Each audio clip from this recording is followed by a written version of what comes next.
नमस्कार दोस्तों, आप सभी का बहुत बहुत स्वागत है हमारे सबसे बड़े न्यूज चैनल में, जहां हम आपके लिए लेकर आते हैं हर दिन देश और दुनिया से जुड़ी बड़ी खबरें, मुख्य समाचार और काम की खबरें। सभी खबरों को विस्तार से जानने के लिए आप वीडियो को शुरू से लेकर आखिर तक जरूर देखिए। साथ ही हमारे यूट्यूब चैनल को सब्सक्राइब करके पास वाले बेल आइकन को जरूर दबाइए ताकि आपको मिलती रहे ऐसी महत्वपूर्ण खबरें सबसे पहले। तो चलिए दोस्तों, इसके साथ ही आपको देश में फैली चीनी महामारी के ताजा आंकड़ों के बारे में सबसे पहले आपको बता देते हैं। दुनिया भर में कोरोना वायरस का जो संक्रमण है वो तेजी से फैल रहा है और भारत में भी अब जो कोरोना वायरस का जो संक्रमण है वो तेजी से फैल रहा है। स्वास्थ्य मंत्रालय के ताजा आंकड़ों के मुताबिक देश भर में अब तक 23,29,638 लोग कोरोना वायरस से संक्रमित हो चुके हैं। इनमें से 46,091 लोगों की मौत हो चुकी है, जबकि 16,39,000 मरीज कोरोना वायरस के ठीक होकर घर भी जा चुके हैं। अगर हम पिछले 24 घंटों की बात करें कोरोना वायरस के खैर की, तो 60,963 नए मामले सामने आए हैं, जबकि पिछले 24 घंटों में भारत में 834 लोगों की मौत हो चुकी है, जो कि दुनिया में सबसे ज्यादा है। यानी जो 60,963 केस सामने आए हैं वो अब तक दुनिया में सबसे ज्यादा केस सामने आए पिछले 24 घंटों में। इसके साथ ही मैं आपको बता दूं, अमेरिका में 52,956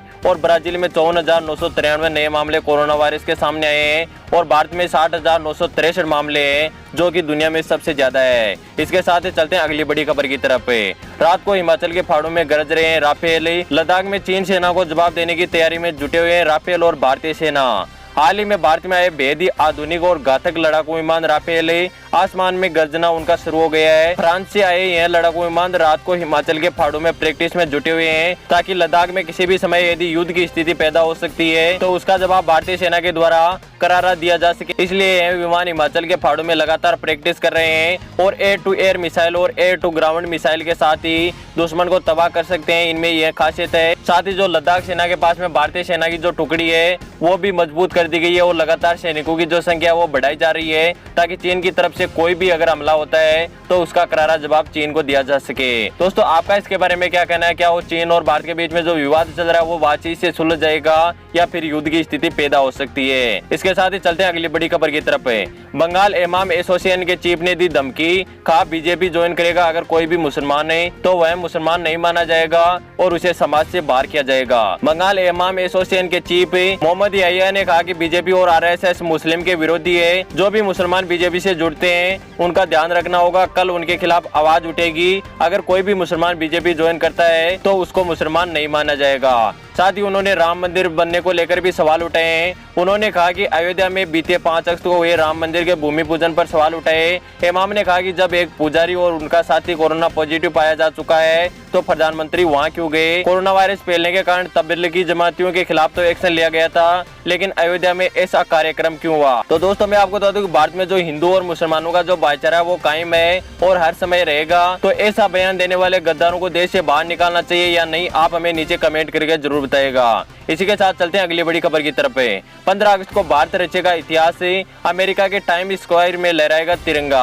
अमेरिका के प्रसिद्ध टाइम स्क्वायर की चर्चा पूरी दुनिया में होती है। टाइम स्क्वायर न्यूयॉर्क की सबसे भीड़भाड़ वाली और पसंदीदा जगहों में गिना जाता है। ऐसे में इस बार 15 अगस्त को न्यूयॉर्क में रहने वाले भारतीय पहली बार टाइम स्क्वायर पर भारत का तिरंगा लहराते हुए दिखेंगे। ऐसा पहली बार होगा जब भी अमेरिका के न्यूयॉर्क शहर में इस बार खास स्थान पर तिरंगा लहराया जाएगा। तो ये हमारे देश के लिए बहुत ही खुशी की खबर है कि अब की बार 15 अगस्त को हमारा जो भारत का तिरंगा है वो अमेरिका में भी लहराया जाएगा, जिसके बाद में एक इतिहास रच देगा भारत। तो दोस्तों, आप भी यदि इससे खुश है तो आप वीडियो को लाइक जरूर कीजिएगा। इसके साथ ही चलते हैं अगली बड़ी खबर की तरफ।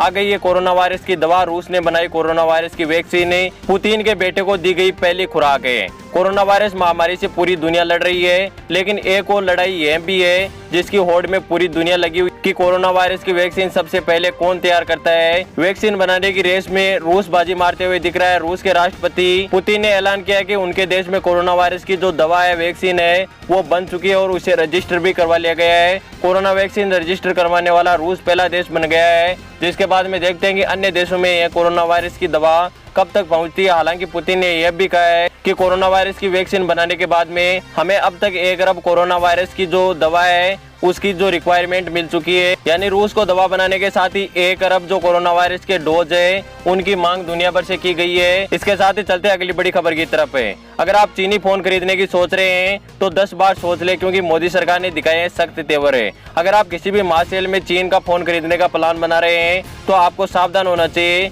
क्या पता आपके लिए फोन खरीदते ही वह फोन किसी भी काम का ना रहे। इस बात पर किसी को भी शक नहीं होना चाहिए कि डेटा चोरी के मामले में एक ऐप से कई ज्यादा गुना खतरनाक है।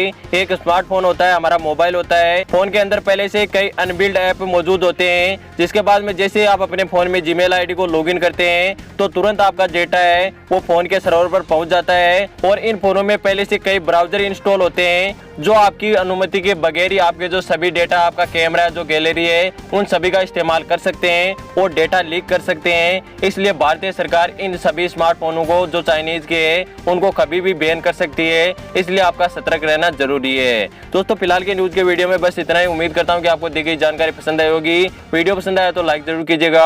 आगे भी ऐसी हमारी न्यूज देखना चाहते हो तो अभी हमारे यूट्यूब चैनल को सब्सक्राइब करके पास वाले बेल आइकन को दबा के ऑल नोटिफिकेशन को ऑन जरूर कीजिए, ताकि आपको ऐसी महत्वपूर्ण खबरें समय समय पर मिलती रहे। दोस्तों मैं मिलता हूं आपको किसी नेक्स्ट वीडियो में, तब तक के लिए धन्यवाद। जय हिंद, वंदे मातरम।